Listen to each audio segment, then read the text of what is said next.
Hi everyone, in today's video I am going to show you how to create organizational units or OUs, users and groups in Windows Server 2019 Active Directory. My name is Ashish and this channel is all about showing you how to become a highly paid IT professional. That too fast. Let's get started. So in this particular video we are going to look at a couple of things. So we are going to browse through Active Directory users and computers, which is a snap-in that gets added once you set up a domain controller or install Active Directory on a particular Windows Server 2019 system. We will create a new OU which is known as the organizational unit. Then we will also create a sub OU within the OU that we create. Then we'll create new users in the sub OU. We will also see various default groups that exist within the Active Directory. We'll add users in these groups. Then we will limit a user who can log on to a particular system, and then we can also limit the logon hours. We'll also reset a user's password, and then we'll basically unlock or enable a user account, but first we'll disable it and then we'll enable it. So let's get started. So I'm just going to go ahead and minimize this, and now this is the server manager. So in this server manager, we have this snap-in called Active Directory users and computers. Now this particular snap-in is basically used for doing all kind of user and group management. And you can also do the system management from here. System management in terms of adding computers to a particular domain or creating their account or basically modifying their properties if required to. So we can do a lot of stuff. So we'll just let this particular snap-in start. So this is the domain that we have, which is let's write IT local. Now there are certain default folders or the nodes that are already created. So there is a built-in. So you have built-in, and these are the basically groups that are there. So in Active Directory, there are primarily two types of groups that you can create. One is the security group and one is the distribution group. Now security group is the one that you can use to assign permissions on certain folders or any kind of other access that you need to grant. Distribution groups are basically used for email purpose. So you can have a distribution group, and if you have an Exchange server within your environment, then those distribution groups can be used by the Exchange server, and you can add, remove people within those distribution groups. Then comes the computers node. Currently, we don't have any system that is part of this particular domain. So this particular system is, this particular node rather is empty.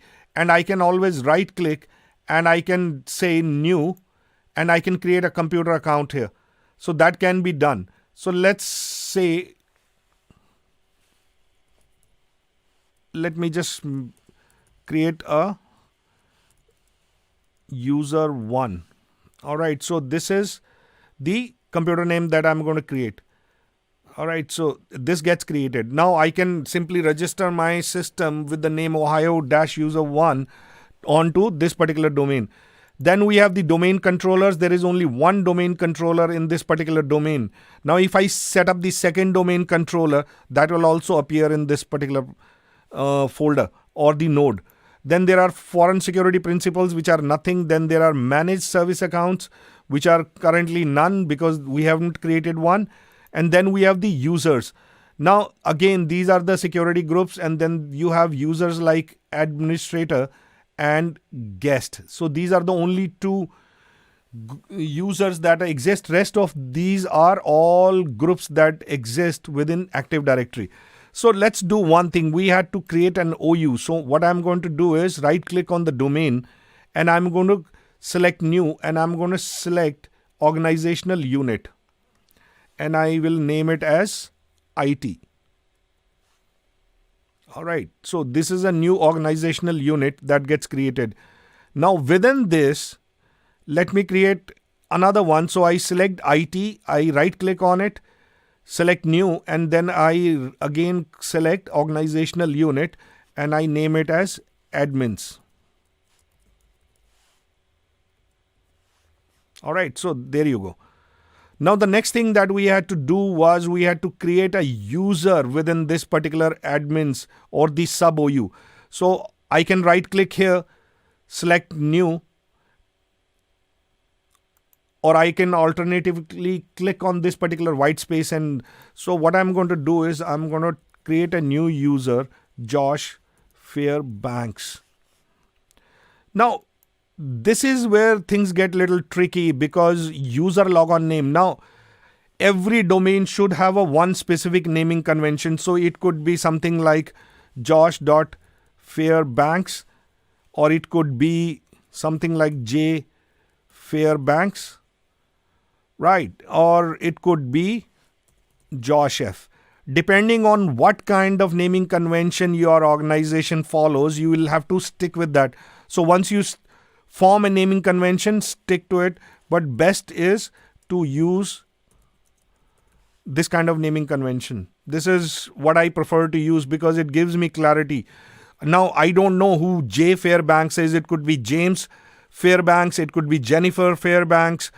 And similarly, Josh F. I don't know what F stands for. It could be Fleetwood. It could be anybody else also. So just to get the name clarity, it is best to use this particular naming convention. So I'm going to click on next. Now I need to assign the password. So I assign a password. Now this option is selected by default. User must change password at the next logon.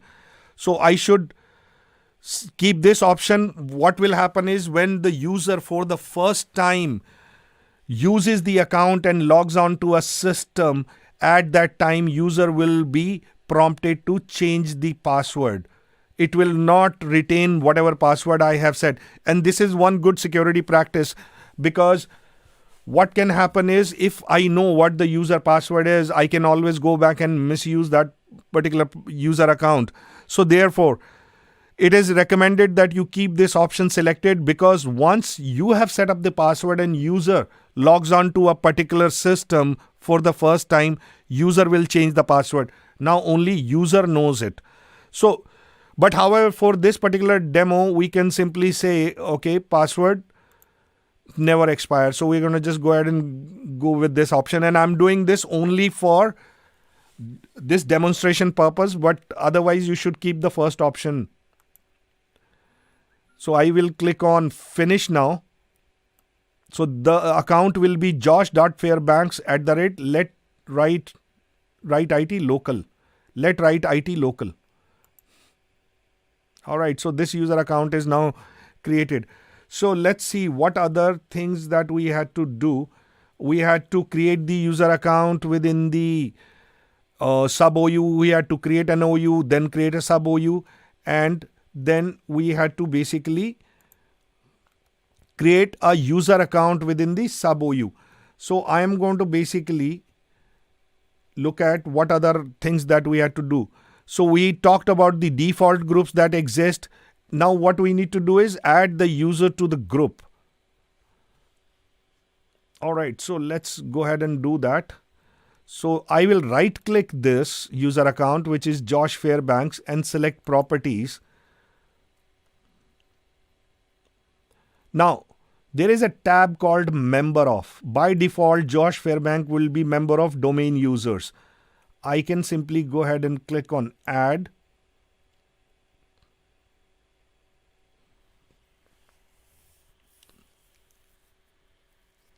And I will say administrators and check name. All right, so there you go. Now the user is part of administrators group also. And I can go ahead and click on apply. And then the next thing was, now I need to set up the account properties. Now, there are two different options. So first one is log on to. Now this user can log on to which specific system. Now if you leave this option or do not configure this option, then user can log on to any system within the domain. So I click on this. So it says all computers. Now I will simply say this. Now there was a system account that we had created. So I'm going to just go ahead and Ohio user 1 was the system name. I'll say add. Okay. Now Josh Fairbanks will be allowed to log on only to this particular system. No other system in the domain this user account can log on to. Now that is one part. Second is the log on hours. Let's click on log on hours button. Now by default, log on is permitted for 7 days, 24 hours a day. So we can restrict this. What we need to do is log on denied. So I can simply say these many hours is,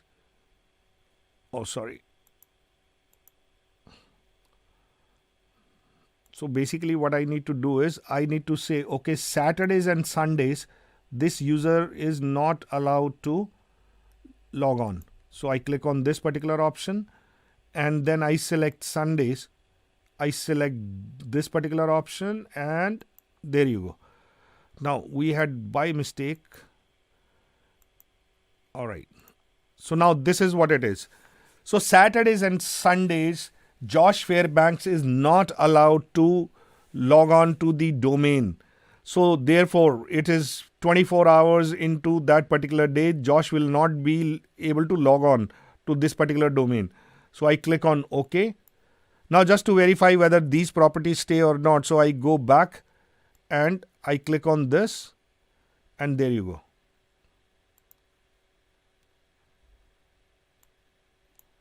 So let's now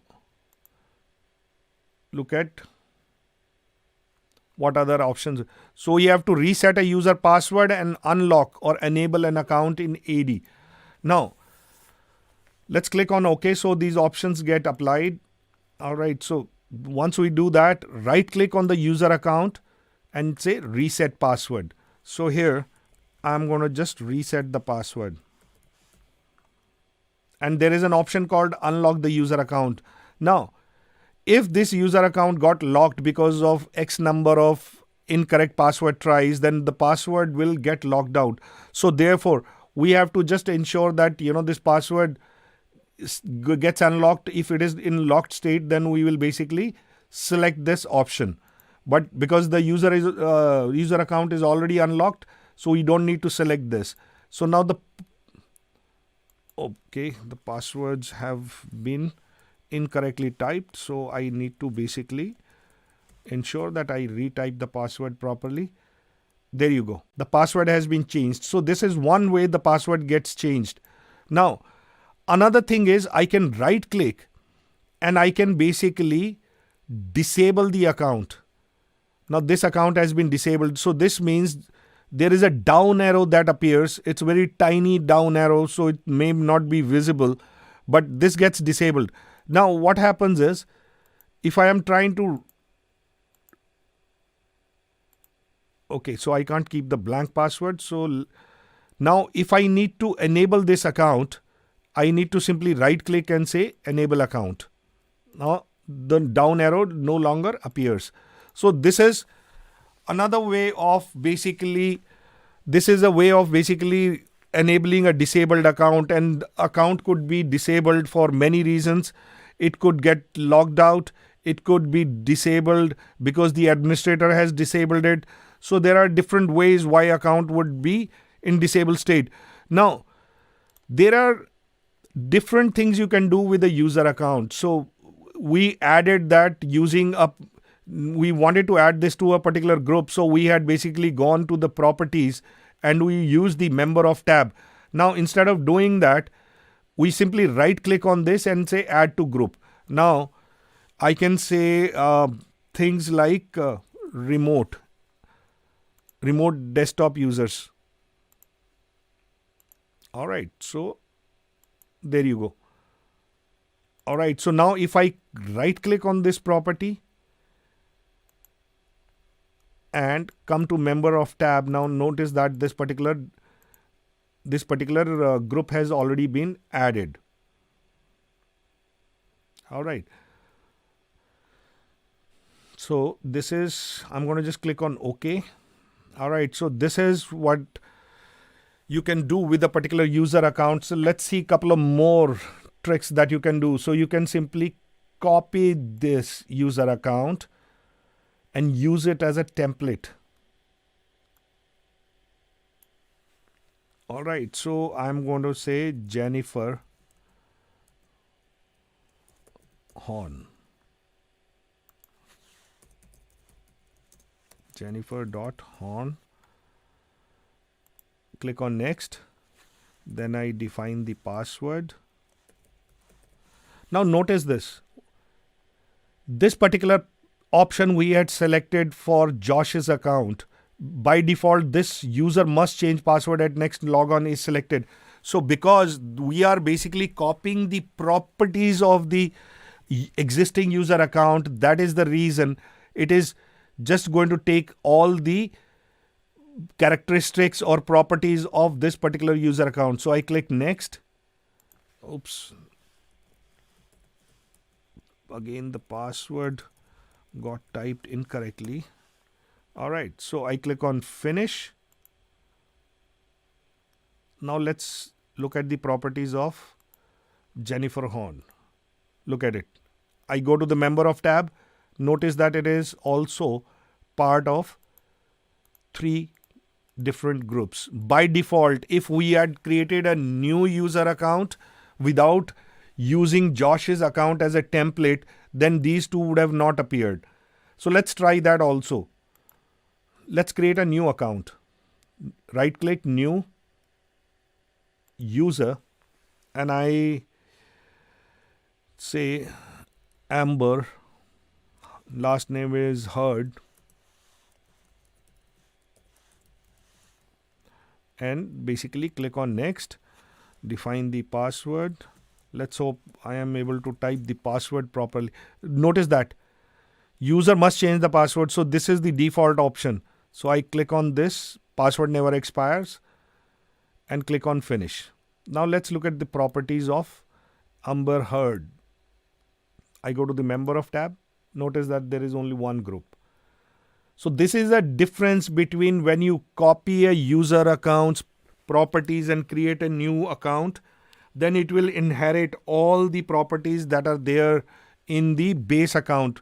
So we used Josh's account as the base account, but then if we freshly create a new account using the new option, then it will have the default Windows default Active Directory properties. So it will use the default template which the Active Directory has.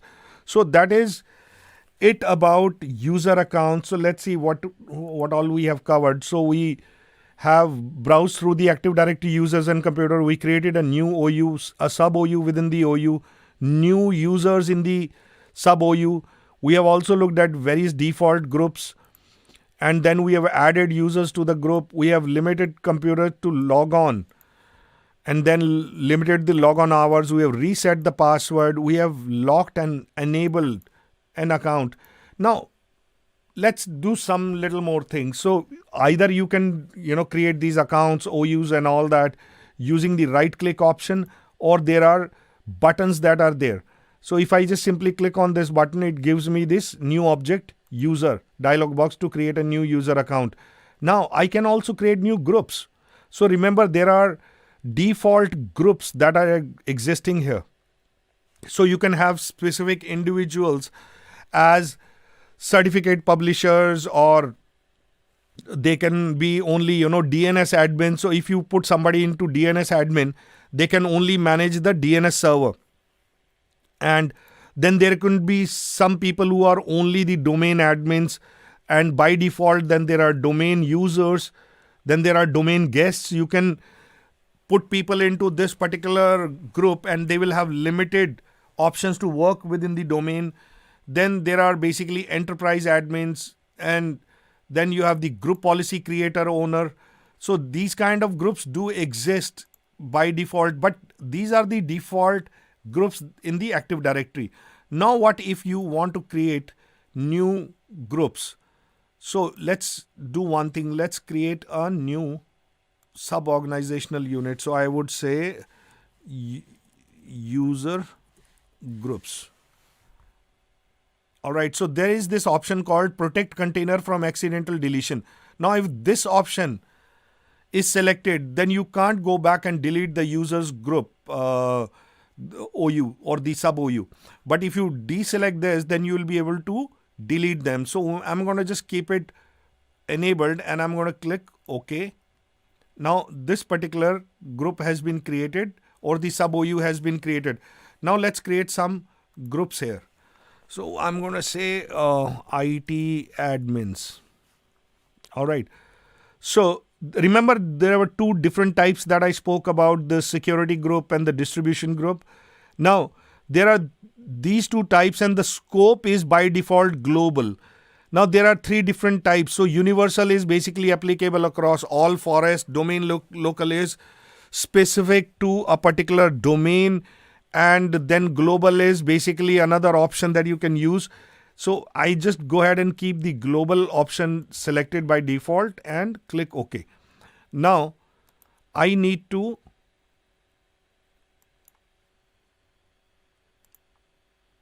basically I can add this group as part of another group.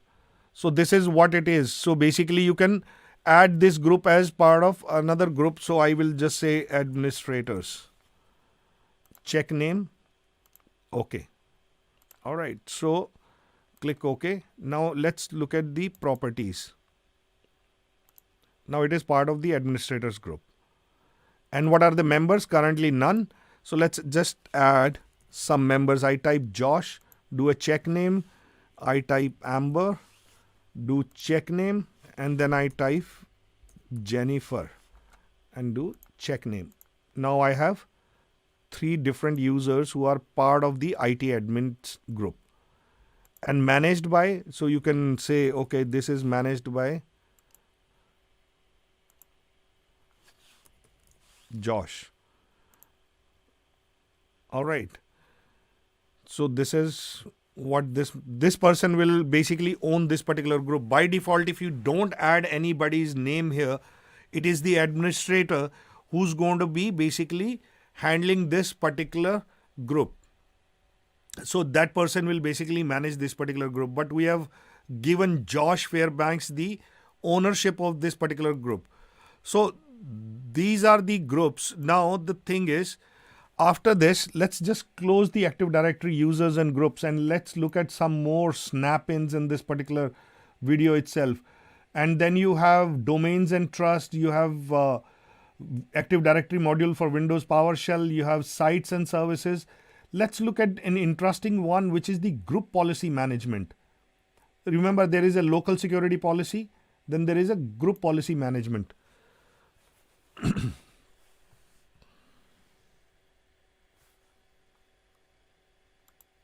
All right, so this snap-in is now opened. Notice that this is the forest root domain that we had set, which is let write IT. And then there are different nodes under this. You have domains. So there is one particular domain which is there. So now domain will have a policy called default domain policy. Now this particular policy applies to this specific domain, which is let write IT. And now this particular policy is containing some of the key things like the password policy or the complex password policy. Now when you talk about the password policy, it can be only applied at the domain level within a forest. So you have within one forest, you can have multiple domains. Each domain can have their own password policies. And then you also have other things like you have domain controllers, you have IT, you have group policy objects. Now there is basically default domain controllers policy. So this particular policy will apply only to the domain controllers. Depending on whatever number of domain controllers you have in your domain. So currently we have one, but if you have more than one, then this particular domain policy, or rather the domain controller policy, will apply. Default domain policy will apply to our only let write IT.local domain. And then basically let's just right click and see the GPO status. So it is currently enabled, and let's edit it.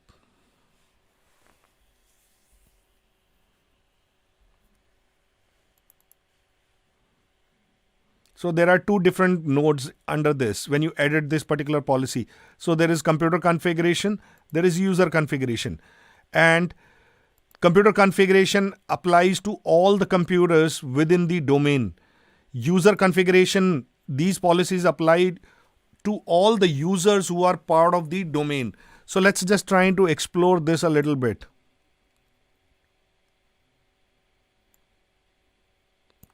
So we have different kind of sections. So we have Windows settings. So there is a script that I can configure. So whenever the users log on or log off, a script can run. So this script can be basically assigned here.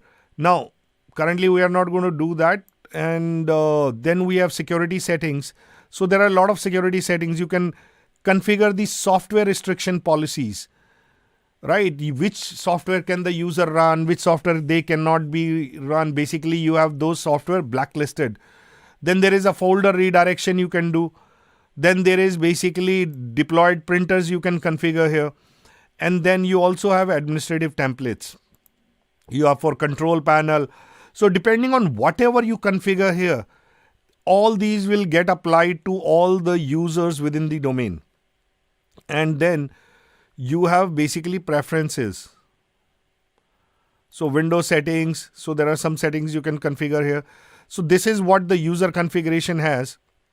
Then in the policies under computer configuration, notice that you have the again same three sets. So you have software setting. In software installation, you can push the installation of applications from here.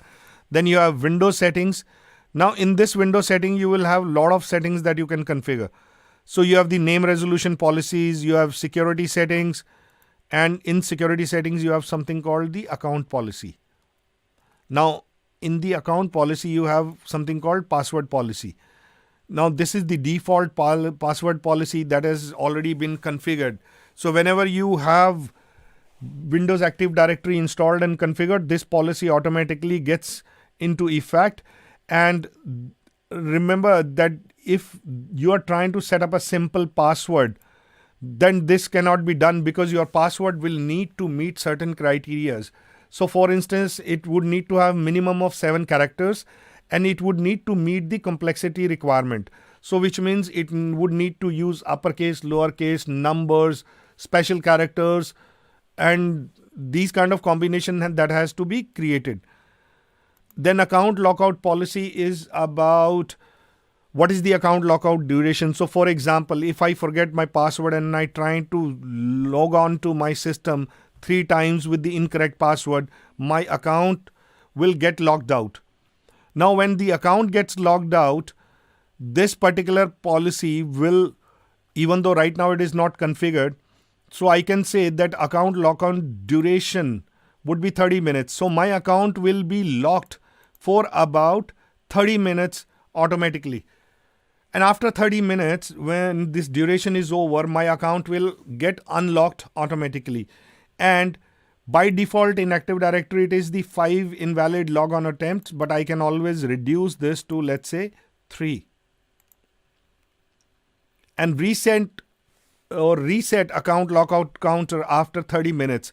So once these 30 minutes are over, my account becomes active again or it gets unlocked, then again that counter will reset, which means again that 3 invalid attempts will be available. So I can have still 2 more invalid attempts, or after 3rd invalid attempt, my account will again get locked out for another 30 minutes.